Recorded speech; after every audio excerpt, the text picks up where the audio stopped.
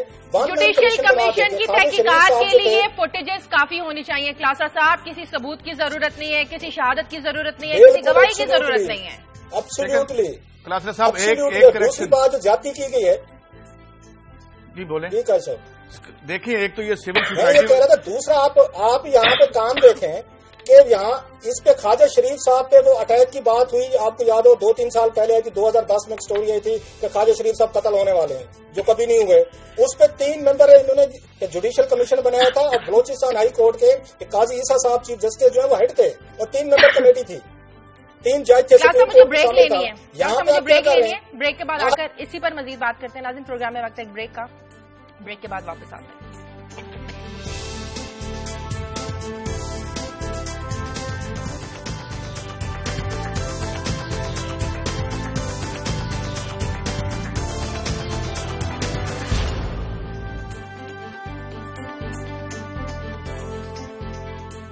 Break کے بعد خوش آمدید ناظرین. سانحہ ماڈل ٹاؤن میں کی وجہ سے اس کے خلاف نون لیگ کی جو رہنما ہے راہیلہ ٹوانا، یہ مستعفی ہو گئی ہیں. ان کا کہنا ہے یہ بربریت تھی، جاریت تھی، جس کی وجہ سے وہ نون لیگ سے مستعفی ہو گئی ہے. قائد صاحب آپ کو لگتا نہیں ہے کہ حکومت کے اندر ہی کچھ لوگ ہیں جو اپنی بیان بازی کی وجہ سے، اپنے احکامات کی وجہ سے اپنی ہی حکومت کے لیے مشکلات پیدا کر رہے ہیں؟ میں نے آپ سے ایک بات کی تھی کہ man on the top is the most lonely person, چاہے وہ حکمران ہو یا چاہے کوئی اور کسی امپائر. تو اس میں سب سے بڑا اس کا مسئلہ یہ ہوتا ہے کہ اس سے کوئی ایک صدق کے دل سے یا اخلاص سے بات کرنے والے لوگ نہیں رہتے، اور پھر ہر آدمی قریب ہونے کی کوشش کر رہا ہوتا ہے، اور ہر آدمی کسی واردات اور مار پہ ہوتا ہے. یہی سسٹم ہے.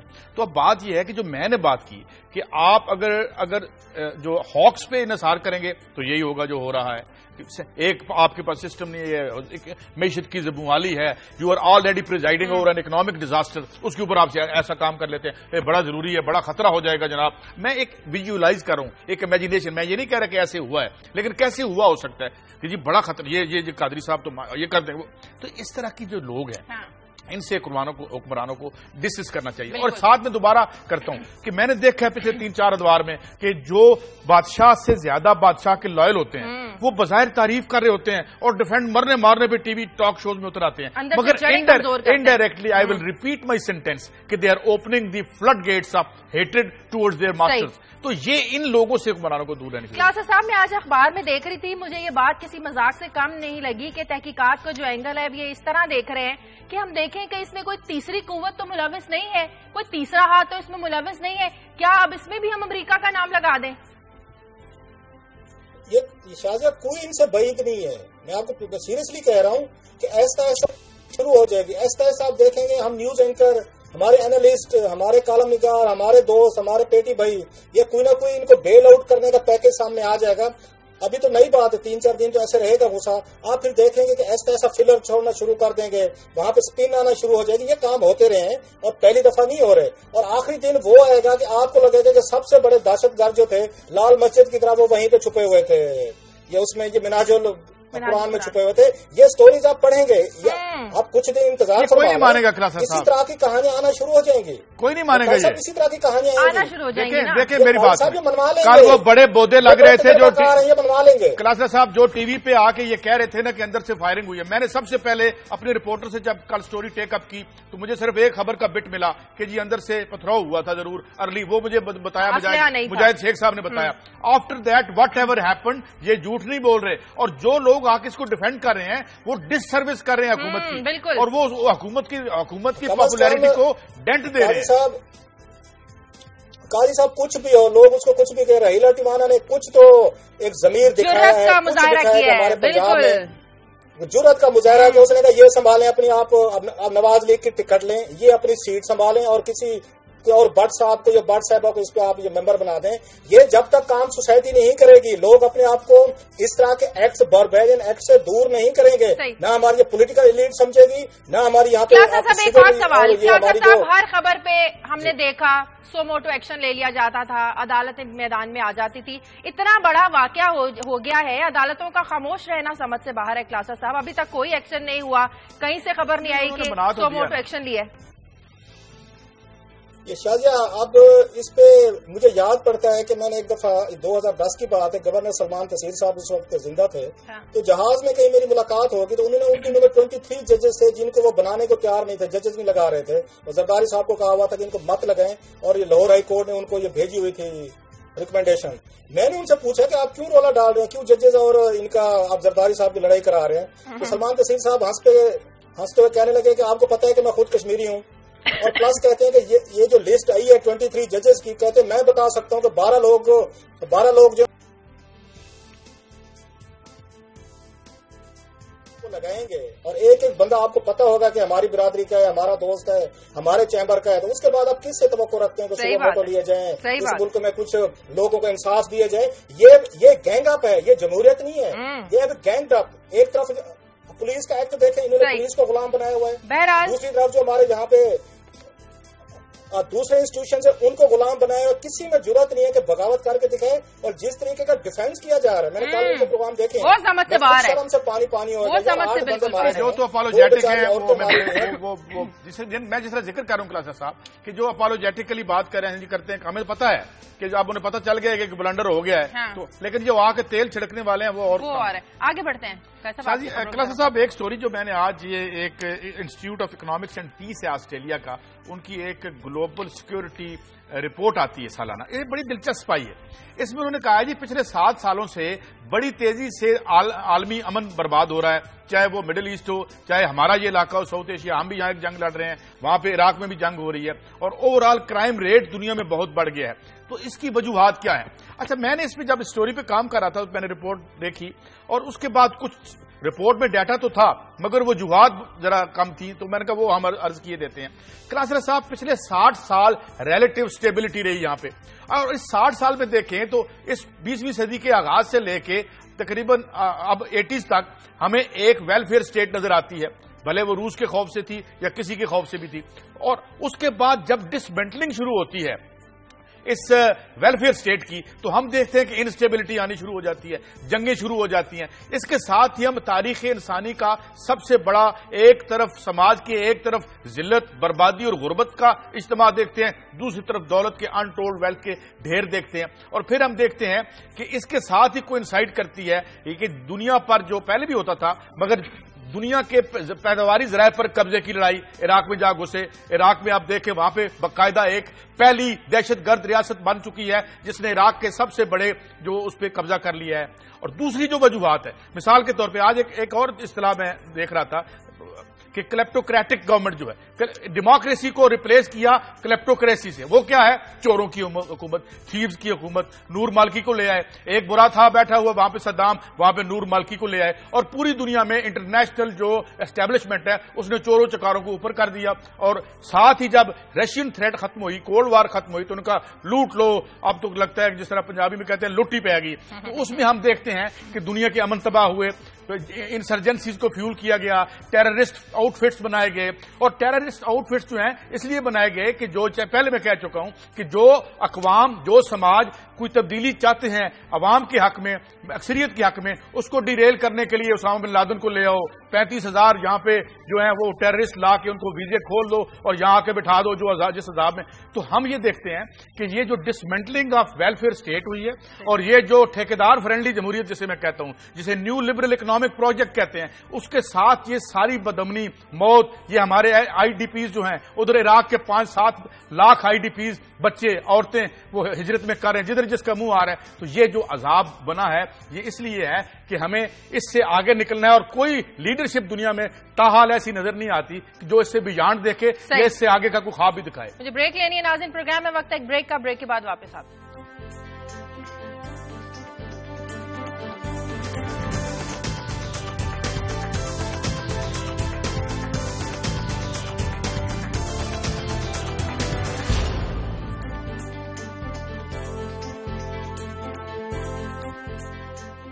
بریک کے بعد خوش آمدید کلاسر صاحب۔ چودھری نثار اور مسلم لیگ کی قیادت میں اختلافات کہا جا رہا ہے کہ اہم موڑ میں داخل ہو چکے ہیں، اگر ان کے درمیان کوئی بات نہ بنی تو راہیں بھی جدا ہو سکتی ہے۔ حقیقت میں کس حد تک حقیقت ہے اس میں؟